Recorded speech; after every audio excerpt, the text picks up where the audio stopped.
बिस्मिल्लाहिर्रहमानिर्रहीम। अस्सलाम वालेकुम। इमरान खान साहब का एक जुमला जो बहुत ज़्यादा कहा जाता है कि बस आपने घबराना नहीं है। तो इसी तरह से पीडीएम ने अपने हामी एंकर्स को कहा था कि आपने घबराना नहीं है, हम इमरान खान को घर भेजेंगे, इमरान खान की हुकूमत ख़त्म होगी। आपको पता है कि जब फजल रहमान साहब आ रहे थे आज़ादी मार्च लेकर, उस वक्त भी कहा गया था, जब वो वापस गए उस वक्त नए दावे किए उनके हामी एंकर्स ने। लेकिन अभी तो जो मुकम्मल तौर पर ये एक्सपोज हुए हैं वो पीडीएम के दौरान हुए हैं, जब पीडीएम बनी और पीडीएम ने एक पूरा मोमेंटम बनाया, बड़े बड़े दावे किए और बहुत कुछ कहा गया। उस वक्त आपको पता है कि वो पूरा तबका एंकर्स का, सहाफ़ियों का, तजियाकारों का, जिनके मफादात मुस्लिम लीग नून और पीपल्स पार्टी के साथ वाबस्ता है या जिनको इमरान खान से वैर है, जिनको इमरान खान से बुग़्ज़ है, जिनको इमरान खान से नफरत है, उन्होंने पीडीएम से बढ़कर जो है ये दावे किए कि इमरान खान अब नहीं रहेगा। मसला ये है कि मैं हमेशा ये कहता हूं कि एक होता है एनालिसिस भी आप ऐसा करते हैं कि कोई समझ आने वाला हो। पहले दिन से पता था, जिस बंदे का भी पाकिस्तान में एवरेज आईक्यू लेवल है उसको इस बात का पता था कि पीडीएम का मकसद ज़ाती मफादात हैं, ज़ाती केसेस हैं, एनआरओ लेना है, डील लेना है, ढील लेना है। इनका मकसद अवामी इशूज़ नहीं है। यकीन करें, इमरान खान ने जो मुश्किल फैसले लिए, कहीं पर उनकी नाअहली भी थी, नातजुर्बेकारी भी थी, उनकी टीम के भी मसाइल थे। इन तमाम चीज़ों को मिलाकर, और जो मैंने आपको बताया कि मुश्किल फैसले जो इससे पहले हुकूमतों ने नहीं लिए, जो कि पाकिस्तान के लिए ज़रूरी थे, जो इससे हुकूमत ने लिए, इन तमाम चीज़ों को मिलाकर जितना अवाम के अंदर एक इस हुकूमत के हवाले से तहफ़्फ़ुज़ात थे, गुस्सा था, महंगाई ख़ास तौर पे सिर्फ और सिर्फ महंगाई को लेकर, अगर वाकई ये पोजीशन अवाम के लिए निकल रही होती तो बड़ी तादाद में अवाम इनके साथ निकलती। लेकिन एक तो अवाम को ये पता था कि ये जो आज पाकिस्तान जिन हालात को फेस कर रहा है वो इन्हीं दो जमातों की वजह से फेस कर रहा है। दूसरा, अवाम को ये भी पता था कि इनको कोई अवाम का दर्द नहीं है, अवाम का दुख नहीं है, इनके अपने केसेस हैं, ये अपना लूटा हुआ पैसा बचाना चाहते हैं, अपने केसेस खत्म करवाना चाहते हैं। लेकिन हामिद मीर साहब और पूरे तबका जो है उन्होंने बड़ा दावे किए, ये कर देंगे, वो कर देंगे, हुकूमत घबरा गई है, इमरान खान को ये एनआरओ नहीं देंगे, इमरान खान राब्ते कर रहा है, इमरान खान खत्म हो गया है। और अब जो है दिलचस्प सूरत हाल बन गई है, अब वो लोग घबराना शुरू हो गए हैं, बल्कि पीडीएम में शामिल जमातों को चार्जशीट करना शुरू हो गए, और खास तौर पे पीपल्स पार्टी और मुस्लिम लीग नून को। हामिद मीर साहब ने जो कहा है इन दोनों जमातों के बारे में, यहां तक कि गुस्से में उन्होंने भुट्टो को भी रगड़ दिया है, भुट्टो को भी नहीं छोड़ा, जुल्फिकार अली भुट्टो को भी।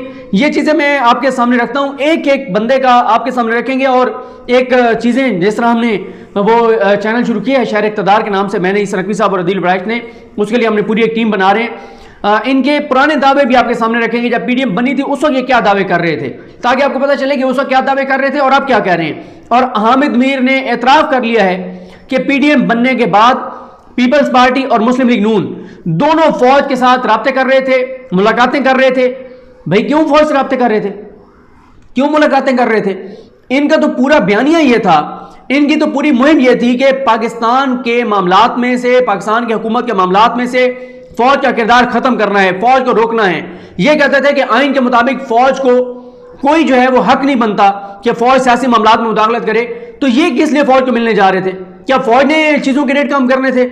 क्या फौज ने कोई जो है वो अवाम के लिए कुछ करना था, जिन मसाइल को ये बयान कर रहे थे? तो खुद हामिद मीर अब ये एतराफ़ कर रही हैं कि ये दोनों जमातें राब्ते में थीं, ये दोनों जमातें अपना अपना मफाद हासिल करने की कोशिश कर रही थीं। बिलावल की जमात भी, मरियम की जमात भी, नवाज शरीफ की जमात भी, आसिफ अली जरदारी की जमात भी। तो जरा बात करते हैं कि वो क्या कहते हैं। पहले तो वो कहते हैं कि मोहतरमा बेनज़ीर भुट्टो का बेटा और नवाज शरीफ की बेटी सितंबर 2020 में पाकिस्तान डेमोक्रेटिक मूवमेंट के प्लेटफॉर्म पर इकट्ठे हुए तो इक़्तिदार के ईवानों में भूचाल आ गया था। हालांकि ये भूचाल आया नहीं था, ये लाया गया था। ये हामिद मीर वगैरह ये सारे जो माफिया एक बना हुआ है, जो चले माफिया नहीं कहते, ये जो अपने आप को ये समझते हैं कि हम हुकूमतें बनाते और गिराते हैं, हम परसेप्शन बनाते और गिराते हैं, बेहतर करते हैं और बुरी करते हैं किसी के बारे में, हम किसी को तबाह करते हैं, किसी को आसमान पर ले जाते हैं। ये जो एक तबका है जो खुद को बहुत समझता है कि वही पाकिस्तान के अंदर बड़ा इन्फ्लुएंस रखते हैं, तो इन्होंने बहुत बड़े बड़े तजिए किए थे और बड़ा काम इन्होंने उठाया था। वो कहते हैं कि भूचाल आ गया था। पीडीएम एक तरफ इमरान खान की हुकूमत के लिए एक चैलेंज बनकर उभरा, तो दूसरी तरफ बिलावल भुट्टो जरदारी और मरियम नवाज शरीफ के लिए इम्तिहान बन गया। अपोजिशन जमातों के इस इत्तेहाद का मकसद इमरान खान की हुकूमत को गिराना था। लेकिन अभी इस इत्तेहाद के 2-3 जलसे हुए थे कि बिलावल भुट्टो जरदारी 1 माह के लिए गिलगित बल्तिस्तान चले गए और उन्होंने गिलगित बल्तिस्तान के इंतखाबी मुहिम में क्लीन स्वीप के दावे शुरू कर दिए। गिलगित बल्तिस्तान का इलेक्शन करीब आया तो मरियम नवाज भी वहां पहुंच गई। पीपल्स पार्टी और नून लीग ने एक दूसरे के खिलाफ इलेक्शन लड़ा और आखिरकार जीबी में पीटीआई की हुकूमत बन गई। बिलावल ने कुछ दिन धांधली लीग पर शोर मचाया और उसके बाद एक दफा फिर पीडीएम के जलसों में शिरकत शुरू कर दी। वो कहते हैं कि मार्च 2021 में सेनेट के इलेक्शन में पीडीएम ने इस्लामाबाद से यूसुफ रज़ा गिलानी को अपना उम्मीदवार बनाया। गिलानी साहब अच्छी तरह जानते थे कि उनकी कामयाबी में नून लीग का किरदार बहुत अहम था, लेकिन उन्होंने हर कीमत पर सेनेट में अपोजिशन लीडर बनने की कोशिश में पीडीएम को तोड़ दिया। मोहतरमा बेनज़ीर भुट्टो का बेटा और नवाज शरीफ की बेटी बमुश्किल 6 माह एक साथ ना चल सके। दोनों तरफ से एक दूसरे पर सिलेक्टेड के आवाजें कसे गए और मामला यहां तक पहुंचा कि पीपल्स पार्टी वाले जनरल ज़ियाउल हक को नवाज शरीफ का सियासी बाप और मुस्लिम लीग नून वाले जनरल अयूब खान को जुल्फ़िकार अली भुट्टो का सियासी बाप करार देने लगे। पीडीएम के टूटने की कहानी बड़ी दिलचस्प है। अच्छा, ये कह रहे हैं कि ये दोनों एक साथ नहीं चले और ख़त्म हो गए। तो अब वो शाहजेब खानजादा साहब के प्रोग्राम में तो उन्होंने कहा था सुहेल वड़ाई साहब ने कि ये इकट्ठे रहेंगे, ये नहीं, ये इनको दूर किया जा सकता और ये चलते रहेंगे एक साथ। सुहेल वड़ाई साहब कुछ कह रहे हैं, हामिद मीर साहब कहते हैं, और हामिद मीर साहब ऐसे बहुत गुस्से में उन्होंने कॉलम लिखा है, आगे आप देखेंगे। वो कहते हैं चंद दिन पहले यूसुफ रज़ा गिलानी ने अपने हामी सेनेटर्स को ज़ुराने पर बुलाया। इनमें बलूचिस्तान अवामी पार्टी के सेनेटर्स भी शामिल थे। इन्हीं में से एक सेनेटर ने बड़े मजे लेकर मुझे ज़ुराने में होने वाली बातें सुनाई और कहा कि कभी सोचा भी ना था कि मैं हुकूमत और अपोजिशन दोनों के मजे लूंगा। यहाँ पे आप नोट कर लें, हामिद मीर साहब कॉलम्स में, हामिद मीर साहब प्रोग्राम्स में हमेशा इस तरह के हवाले देते हैं, मेरी फ़लाँ से मुलाकात हुई, फ़लाँ ने मुझे ये बताया, और उस फ़लाँ का कभी तारीख में नाम नहीं बताया कि वो फ़लाँ कौन था, क्योंकि वो एक फ़र्जी किरदार घड़ते हैं और उस फर्जी किरदार को अपनी ख्वाहिशात का जो वो होता है, जो ख्वाहिशात वो बयान करना चाहते हैं, जो इल्ज़ामात को लगाना चाहते हैं, वो इल्ज़ामात, वो ख्वाहिशात उस बंदे के मुंह में डालते हैं जो कि फर्जी किरदार होता है कि मुझे बताया। वो कहते हैं कि हमारे उस सेनेटर दोस्त का दिन गिलानी के साथ और शाम संजलानी के साथ गुजरती है। फिलहाल मेरा मौजू ये नहीं कि बाप के सेनेटर्स ने किसके हुक्म पर गिलानी की हमायत की। मेरा मौजू ये है कि हमारे कुछ सियासतदान नस्ल दर नस्ल गलतियां करते हैं लेकिन गलतियों से सबक नहीं सीखते।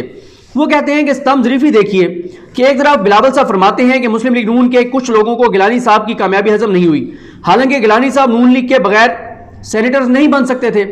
फिर वो कहते हैं कि दूसरी तरफ मुस्लिम लीग नून ने असम्बलियों से इस्तीफे के मामले पर पीपल्स पार्टी के साथ फड्डा किया और अब मुस्ताफी होने की बजाय डस्का और कराची से ज़िमनी इलेक्शन लड़ रही है।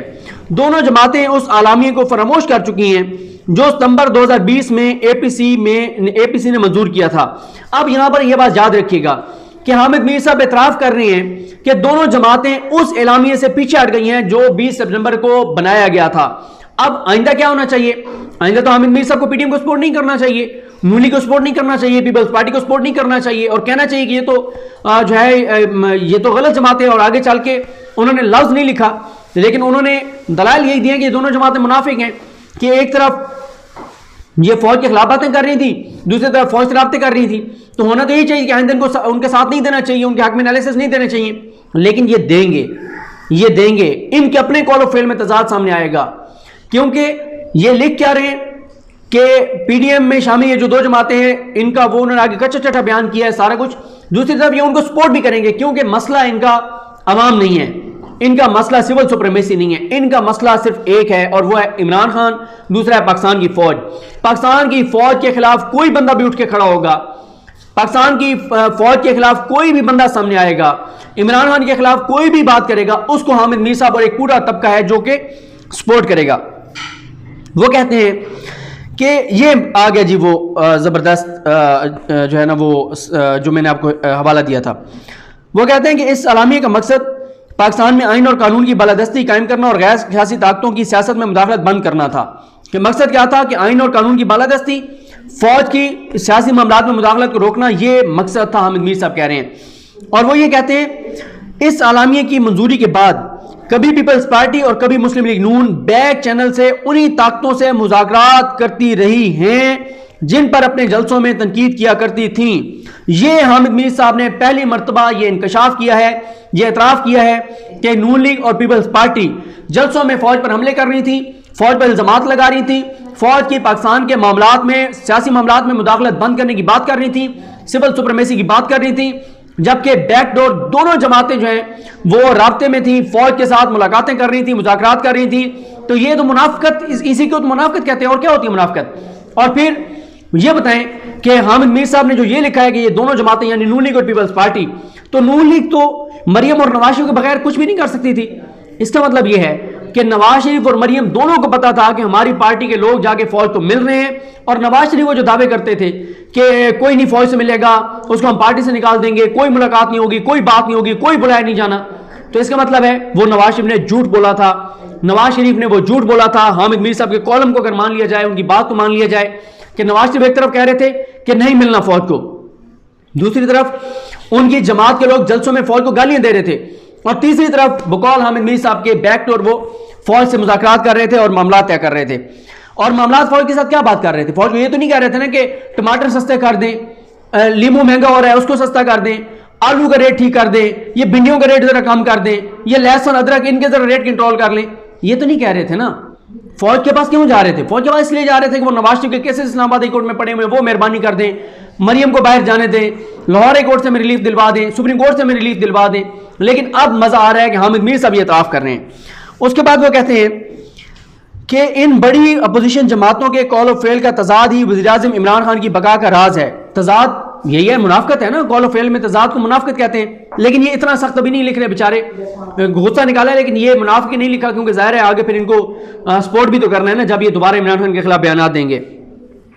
फिर वो कहते हैं कि मैंने अपनी साफ्ती जिंदगी में इतनी नाअहल हुकूमत नहीं देखी जितनी नाअहल इमरान खान की हुकूमत है, लेकिन इसके बावजूद इमरान खान की हुकूमत कायम है क्योंकि अपोजिशन उनसे ज्यादा नाअहल है। अब ये निकाल रहे हैं अपना गुस्सा, ठीक है। वो कहते हैं कि मुस्लिम लीग नून की एक खातून रुकने कौमी असम्बली को इस नाचीज ने यानी हामिद मीर ने एक टीवी चैनल पर यह कहते सुना कि जुल्फिकार अली भुट्टो जनरल अयूब को डैडी कहा करते थे। अगले रोज उन साहिबा से पार्लियामेंट में मुलाकात हो गई।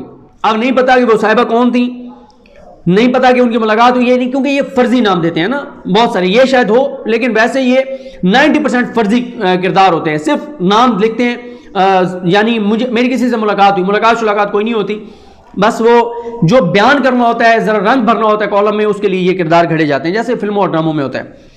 मैंने पूछा कि क्या आप जानती हैं कि भुट्टो साहब ने मुआहदा ताशकंद के बाद अयूब खान की हुकूमत छोड़ दी थी और 1967 में पीपल्स पार्टी बनाकर अयूब खान के खिलाफ तहरीक में हिस्सा लिया था। मौसूफा ने मासूम से शक्ल बनाकर कहा, नहीं मुझे इतनी पुरानी बात का नहीं पता। मैंने पूछा कि आपको ये तो पता होगा कि आपके सारे बुजुर्ग किसी ज़माने में पीपल्स पार्टी के साथ थे। कहने लगी, जी हाँ ये तो पता है, लेकिन आप क्यों पूछ रहे हैं? मैंने कहा कि कल रात आप कौम को भुट्टो और अयूब खान का तल्लुक समझा रही थी।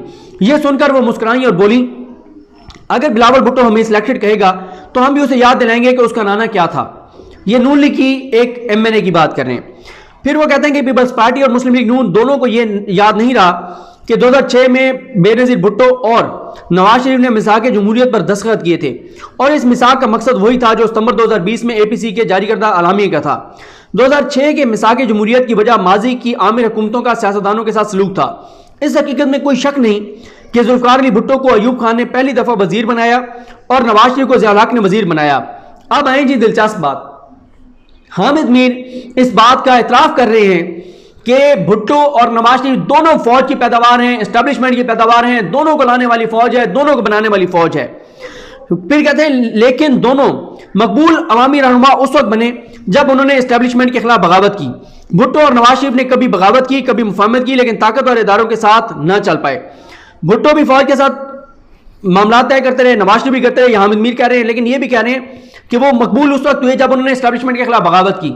अच्छा मुझे भुट्टो साहब की मैंने हिस्ट्री ज़्यादा नहीं पढ़ी हुई, मैं उस पर बात नहीं करूँगा। नवाज शरीफ साहब का तो पता है 1990 में फ़ौज की मदद से इक़्तिदार में आए, उसके बाद फ़ौज से डील करके बाहर गए, उसके बाद अभी भी जिस तरह से बाहर गए, फिर इसके अलावा जिस तरह से 2013 में वज़ीर-ए-आज़म बने, जिस तरह फ़ौज के आगे लेटे रहे, फ़ौज की बात मानते रहे, सारी चीज़ें। ये तो अब आगे जब वो नायल हुए तो फिर उन्होंने फ़ौज को गालियाँ देना शुरू की। फिर वो कहते हैं हामिद मीर, अब क्योंकि भुट्टो की भी वो क्लास ले रहे हैं गुस्से में ना, भुट्टो को भी नहीं बख्शा उन्होंने। कहते हैं भुट्टो ने अयूब खान के खिलाफ बगावत की, लेकिन शेख मुजीबुर रहमान के खिलाफ जनरल जाहिया खान का साथ दिया। इक़्तिदार मिलने के बाद हमीदुर रहमान कमीशन रिपोर्ट शाया करने से गुरेज किया। ताकतवरों के दबाव पर मिराज मोहम्मद खान जैसे लेफ्टिस्ट वजीरों को काबीना से निकाल दिया, लेकिन फिर फांसी पर लटका दिए गए। वो चाहते तो जान बचा सकते थे, लेकिन उन्होंने ज़िया-उल-हक के साथ मुफाहमत से इनकार कर दिया। नवाज शरीफ भी कभी बगावत और कभी मुफाहमत करते रहे। परवेज मुशर्रफ के हाथों बरतरफ हुए, और जब परवेज मुशर्रफ पर आइन से गद्दारी का मुकदमा शुरू हुआ तो नवाज शरीफ से हुकूमत ने तो नवाज शरीफ हुकूमत ने मुशर्रफ को पाकिस्तान से भगा दिया और उन्होंने ताकतवर के दबाव पर कभी परवेज मुशर्रफ और कभी मुशाहिदुल्लाह, कभी परवेज रशीद और कभी मुशाहिदुल्लाह को काबीना से फारिग किया, लेकिन आखिरकार उन्हें वजारत उज़्मा से फारिग किया गया। यहां पर भी एतराफ़ कर रहे हैं कि डान लीक्स का मामला हो, फौज के खिलाफ बयान देने हो। जब नवाज शरीफ इक़्तिदार में थे तो नवाज शरीफ फौज के कहने पर मुशाहिदुल्लाह को भी निकाला, फौज के कहने पर परवेज रशीद को भी निकाला। तो भाई क्या सिविल सुप्रीमेसी थी उस वक्त? सिविल सुप्रीमेसी तो उस वक्त होती है जब आप इक़्तिदार में होते हैं। अपोजिशन में कौन सी सिविल सुप्रीमेसी होती है? जब मजा तो तब था ना कि नवाज शरीफ उस वक्त डट जाते, कहते नहीं निकालता भाई, जो करना है करें, लेकिन उस वक्त तो लेट गए थे।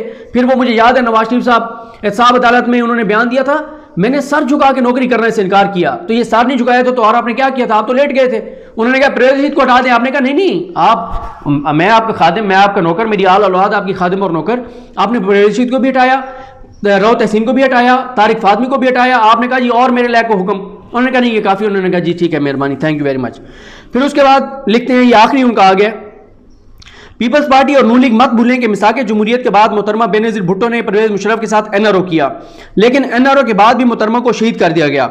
शहबाज शरीफ ने हमेशा मुफाहमत की सियासत की, लेकिन इस सियासत के बावजूद झूठे मुकदमात में जेल भिजवा दिए गए। दोनों जमातों के साथ मुफाहमत के नाम पर धोखा हुआ। मोहतरमा बेनज़ीर भुट्टो की आखिरी किताब का नाम भी मुफाहमत था। इस किताब में उन्होंने वाज़ेह अल्फाज में लिखा कि परवेज मुशर्रफ ने एनआरओ के नाम पर उनके साथ धोखा किया। बार बार धोखा खाने के बावजूद इन बड़ी जमातों ने सबक नहीं सीखा, क्योंकि ये अवामी सियासत के जरिए तब्दीली लाने पर नहीं बल्कि पावर पॉलिटिक्स के जरिए चंद ओहदे हासिल करने पर यकीन रखती हैं। उन्होंने अभी तक अपनी जमातों के अंदर जमहूरियत कायम नहीं की। जब तक इन जमातों के अंदर जमहूरियत नहीं आएगी ये मजबूत नहीं होंगी और बैक डोर चैनल से मुज़ाकरात के जरिए इक़्तिदार में आने पर मजबूर होंगी।